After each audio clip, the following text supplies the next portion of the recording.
ফেরেশতা লিস্টি দিবে, আল্লাহ অমুক অমুক তোমার বান্দাকে কাঁদিয়েছে।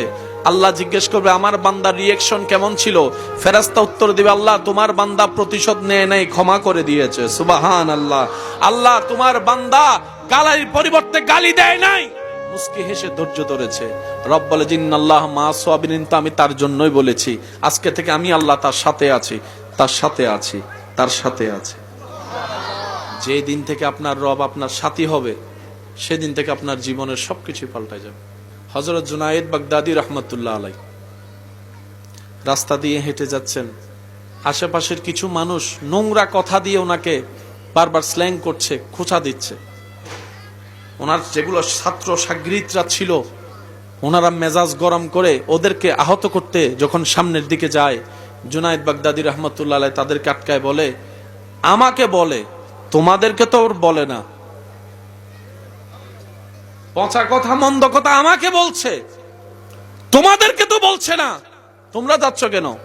হুজুর আপনাকে বলা মানে গুলো তো আমাদের চাই তারও বেশি, আমি মাফ করে দিছি, থাকো, বাদ দাও, ছেড়ে দাও, তার কাছ থেকে করুক, আমার কাছ আমি করি। সুবহান। উনি নিচের দিকে তাকাই মুস্কি মুস্কি হাসতে লাগলেন। কিছু দূর যাওয়ার পরে উনি দোয়া করতে লাগলেন। সুবহানাল্লাহ। হাত দুইটা রবের দরবারে ভিক্ষার হাত তুলে কি জানি বললেন, দোয়া করলেন। সাগরিদরা মনে করলো হয়তো বদদোয়া করেছে, যেটা আমাদের ধারণা আর কি।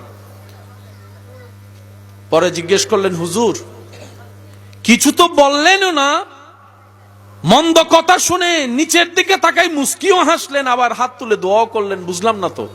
কই শুনো, আমি রবের কাছে দোয়া করেছি তাদের কল্যাণের, আল্লাহ যেন তাদেরকে নিয়ামত দেয়, সে দোয়া করেছে। সুবহানাল্লাহ। আল্লাহ যেন তাদেরকে ক্ষমা করে দেয়, সেই জন্য দোয়া করেছে। আল্লাহকে বলেছি, আল্লাহ তারা আমাকে চিনে না বুঝে না, তুমি রাগ করিও না, মাফ করে দাও। সাগরিদ জিজ্ঞেস করলেন, হুজুর যে আপনাকে এত মন্দ কথা বললো, কষ্ট দিল, তার কল্যাণের দোয়া করলেন? জুনায়েদ বাগদাদী রাহমাতুল্লাহ আলাইহি বলেন, সে আমার কিছু না, রক্তের বংশের কোনো সম্পর্ক নাই, কিন্তু সে তো আমার নবীর উম্মত। আমার নবীর সবচাইতে পছন্দের জিনিস হচ্ছে উম্মত। সারা জীবন কান্না করেছেন আমার নবী উম্মতের জন্য। আমার বদদুয়ায় যদি আমার নবীর উম্মত জাহান্নামে যায়, কাল হাসরের ময়দানে আমি কেমনে নবীকে চেহারা দেখাবো? আমার দরকার নাই তার সাজা, আমার দরকার নাই তার প্রতিশোধ, আমি ক্ষমা করে দিয়েছি, কারণ সে আমার নবীর উম্মত, নবীর উম্মত। আর জানো কেন আমি নিচের দিকে তাকাই মুস্কি মুস্কি হাসতাম? কারণ তারা যখন এই কষ্টগুলো আমার কাছে পাঠাতো, আমার ভিতর যে ধৈর্য আছে এটা আমি বুঝতে পারতাম। সেজন্য নিচের দিকে তাকাই হেসে হেসে রবের দরবারে শুকরিয়া করতাম, আল্লাহ তুমি আমাকে প্রতিশোধ গ্রহণকারী বানাও নাই, ক্ষমাকারী বানিয়েছো। সুবহান। এবার আওয়াজ দিয়ে বলুন, হাজার ভুল দেখেও ক্ষমা করতে পারা, ক্ষমা করে দেওয়া। আওয়াজ দিয়ে বলুন, কার গুণ? আল্লাহর গুণ। আল্লাহ পাক বলে যে আমি যেরকম ক্ষমা করি তোরাও ক্ষমা করে দে। সুবহানাল্লাহ বলুন। মাইকের আওয়াজ যতটুকু যাচ্ছে, অনেক এমন পরিবার আছে ভাই ভাইয়ের চেহারা দেখে না, ভাই বোনের খবর নেয় না, হয়েছে আর কি কোন একটা কারণ, এই বা সেই। বাঁচবেন আর কয়দিন? কয়দিন আর কয়দিন? আপনারা যেভাবে আলাদা হচ্ছেন একটু খেয়াল করে দেখেন, আপনাদের পরবর্তী বংশধররা তো আলাদা হয়ে যাচ্ছে। জ্যাঠতো ভাইয়ের সাথে চাচতো ভাইয়ের মিল নাই, চাচতো ভাইয়ের সাথে জ্যাঠতো ভাইয়ের দেখা নাই। এভাবে যদি পরিবার ভাঙতে থাকে, এক সময় বিয়ের অনুষ্ঠানে মানুষ দেখানোর জন্য বাহির থেকে মানুষ ভাড়া করে আনতে হবে, আত্মীয় খুঁজে পাওয়া যাবে না। হ্যাঁ, সামনের জন খারাপ, আপনি তো ভালো, সে সম্পর্ক নষ্ট করুক, আপনি সম্পর্ক টিকায় রাখেন। সে তার খোদারে জবাব দিবে, আপনি আপনার জবাব দিবেন। আমি কি বুঝাতে পারছি কথা? আপনি বলবেন ভাই বলা সহজ করা কঠিন, আমি বলবো কঠিনটাই করতে হবে, কারণ রবের সামনে তো আমাকে দাঁড়াতে হবে। আমি কি বুঝাতে পারছি কথা? রবের সামনে দাঁড়ানো ছাড়া কোনো উপায়, কবরে যাওয়া ছাড়া কোনো রাস্তা, তো ওইটাই করতে হবে, মন না চাইলেও, কঠিন হোক আর যাই হোক, যেটা আল্লাহ এবং রসুল পছন্দ করে। যাই আসুক বিপদ, যাই আসুক মুসিবত, যাই আসুক অভাব, আপনার আমার প্রথম দায়িত্ব হচ্ছে মুখ থেকে বের করা, টেনশনের দরকার নাই, আল্লাহ আছে, আল্লাহ ভরসা।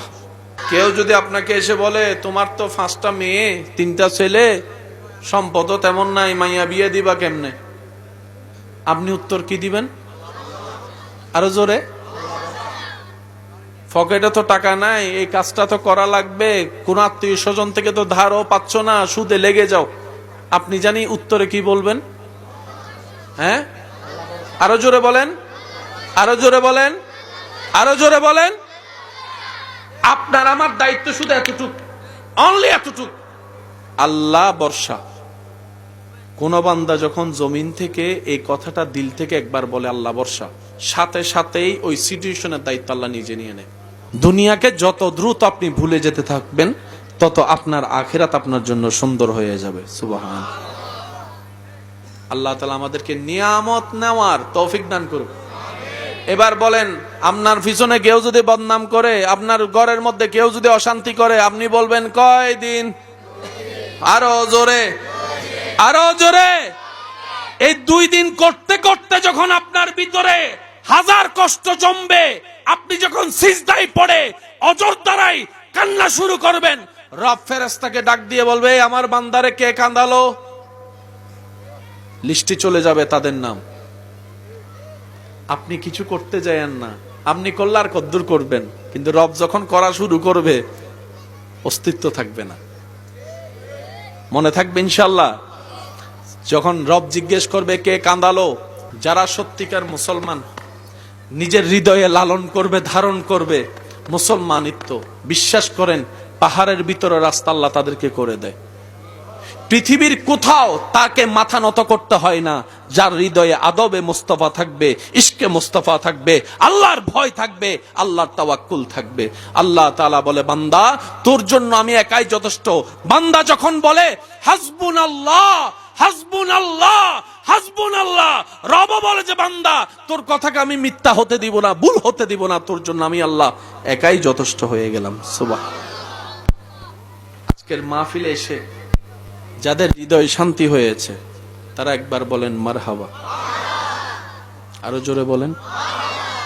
একটা অনুরোধ করে কথা বলি সবার উদ্দেশ্যে, বেশিরভাগ সময় একা চলার, একা থাকার চেষ্টা করবেন। কারো উপর ভরসা ইন্ডিপেন্ডেন্ট হয়েন না, যেই কাজ নিজে করার চেষ্টা করবেন। কারণ আপনাকে আমাকে কোনো না কোনো দিন একদিন একা হতেই হবে। যদি অভ্যাস হয়ে যায় মানুষ ছাড়া থাকতে না পারার, সে মানুষ যদি কোনোদিন বেড়াইতে যায়, মারা যায়, আপনার রাত্রে আর ঘুম আসবে না। একটু জোরে বলেন না। আপনার অভ্যাস যদি এমন হয়, আপনার অভ্যাস যদি এমন হয় আপনি একা ভাত খেতে পারেন না, কাউকে না কাউকে লাগে, তাহলে জীবনে এমন সিচুয়েশন আসবে যে আপনার পাশে মানুষও থাকবে না, আপনাকে একা ভাত খাইতে হবে, সেদিন আপনার কণ্ঠনালী দিয়ে ভাত নামবে না। দুনিয়াতে বাঁচতে গেলে সর্ব বিষয়ে প্র্যাকটিস থাকা উত্তম। একটু জোরে বলেন না। এমন কোন বিষয় আপনার জীবনে রাখবেন না যেটা আপনার না থাকলে, না পেলে আপনাকে ভেঙে দিবে, মন খারাপ করে দিবে। ভরসাটা থাকবে রবের উপর। একা চলতে থাকেন, আসছি একা, যাব একা, একাই আমাদের জীবন। আর কোন বান্দা যদি আপনাকে জিজ্ঞেস করে তুই একা চলিস কেন, আপনি উত্তরে দিবেন আমি একা চলি না, আমার রবের রহমতের ছায়া নিয়ে চলি। সুবহান। তোরা দেখছিস আমি একা, কিন্তু আমার মন দেখছে আমার চতুর্দিকে আমার রব্বুল আলামিনের রহমত আমাকে জড়িয়ে ধরে আছে। বলেন সুবহানাল্লাহ।